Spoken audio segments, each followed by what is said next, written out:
Hi everyone, my name is Kristen Van Leuven, and in this video I'm going to show you how to make this watercolor holiday card. First, you'll need watercolor paper. I'm using these Strathmore pre-made watercolor cards, which make card making super easy. The textured side comes on the inside of the card, so I just flip it inside out and press it down because I prefer using the textured side of the card. I'm also using my Daler Rowney watercolor paints, and the specific colors I'm using for this project are alizarin crimson, hooker's green, indigo, and burnt umber. For the brush, you'll need a round brush. I'm using a Princeton size 8 round brush, some water, paper towel, and I'm also using a jar with a thick rim to paint on for our wreath. So you'll kind of see how I play that out. So first, I'm taping down my paper only because the cards can pop open, so I don't want it to pop open while we're making our card. I've got some really pale burnt umber wash, and I am just brushing that straight onto the rim of our jar. Now, this is going to give us a guide, a perfect circle guide for our wreath, and kind of be the base stick for our wreath. So I'm just going to press that down while it's still wet into the middle of my paper, and it's not perfect. I love that it's not perfect, but it gives us a really nice guide to create our wreath with. Now we're going to pick up a sap green and create a light wash by using a lot of water and less pigment. We're going to tap it on the paper towel to release some of the water, but this step is to mostly get the basic shape of our pine needles down, and we want to do that with a light color because with watercolor, we work light to dark. So I'm using very light, quick pressure with just the tip of my brush to create these pine needles. I'm focusing on bunches of pine needles to make it look more realistic, and some of them are shorter, some of them are longer, and I'm wanting them longer and fuller towards the bottom, which is where the base of the branch is, where we're going to have kind of our main center with the pine cone. And then as I get towards the top where the two branches are meeting each other, the pine needles and the bunches are going to get smaller. Now we are going to paint our pine cone. So I'm going to pick up some burnt umber. I want it more of a medium wash, not super pigmented, but not really watery. And we're going to start by creating a top little dot and some smaller moon shapes around it. And then as we go down, we are layering and adding bigger moon shapes. So I'm just doing this kind of side swipe with my brush to create these kind of angled moon shapes. And you can look at a pine cone if you want a better reference, but try to make sure that you're leaving white space between these moon-shaped sections so you can see the pieces of your pine cone so it looks like a pine cone.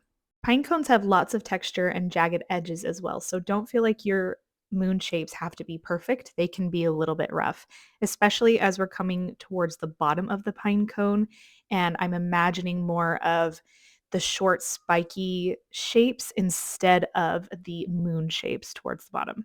So now we're going to pick up a darker pigment of burnt umber, and while our pine cone is still wet, we are going to go in and drop in some color where the shadows would be.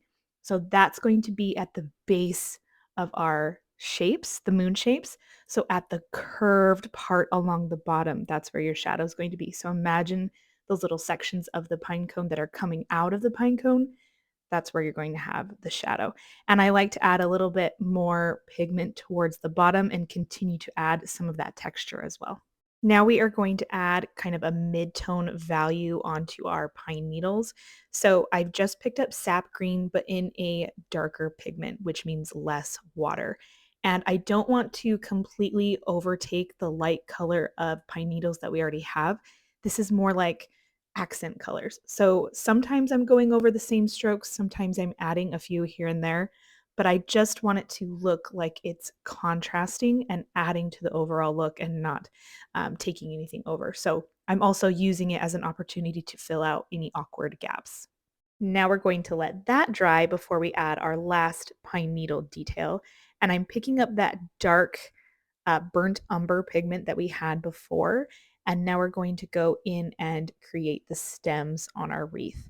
So I wanted it to look like at the bottom by the pine cone, like there's two branches coming together. So I've kind of crossed them over as if I've laid these two branches together to create this wreath. And I am connecting the branches together with this color. The trick to this is to not paint every single branch. You want to paint a piece of the branches here and there, and you want them to be uneven, wonky, kind of chunky, and light in some spots so that it actually looks like twigs. Now we're going to pick up the alizarin crimson to do the first layer on our berries.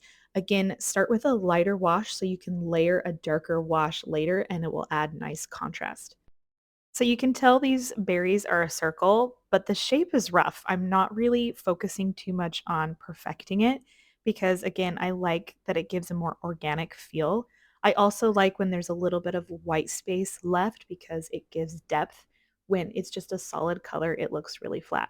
So my advice would be to bunch these up in one, two, or three berry groupings. And now we are going to grab some more alizarin crimson, but in a higher pigment, so that means less water.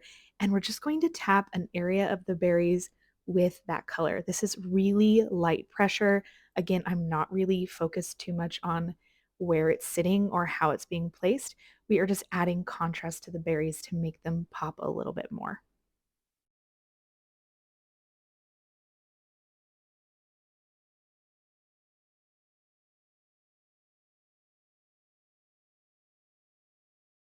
And as you know, I love contrast. So we are picking up the indigo and adding it to our green wash we already have to add our final bit of contrast to the pine needles. So we have our light wash from the bottom, we have our mid-tone wash, and now we're adding the contrasting wash. So I'm focusing this color kind of towards where the bunches are meeting the stems, thinking about where the shadows would be. I'm also doing a few strokes here and there to create more texture and create some depth in areas where I feel like it needs a little bit more fluffing out. So, my biggest piece of advice is with the contrasting color, try not to overwhelm your painting with it, but adding just enough, just a little touch of it will make everything pop.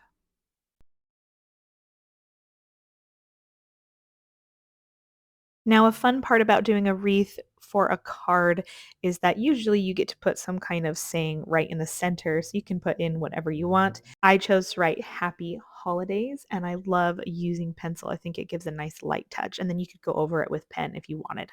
Thanks for being here today with me as I painted this watercolor holiday card. I hope you found the techniques useful for your card making this year, and I will see you all next time. Bye.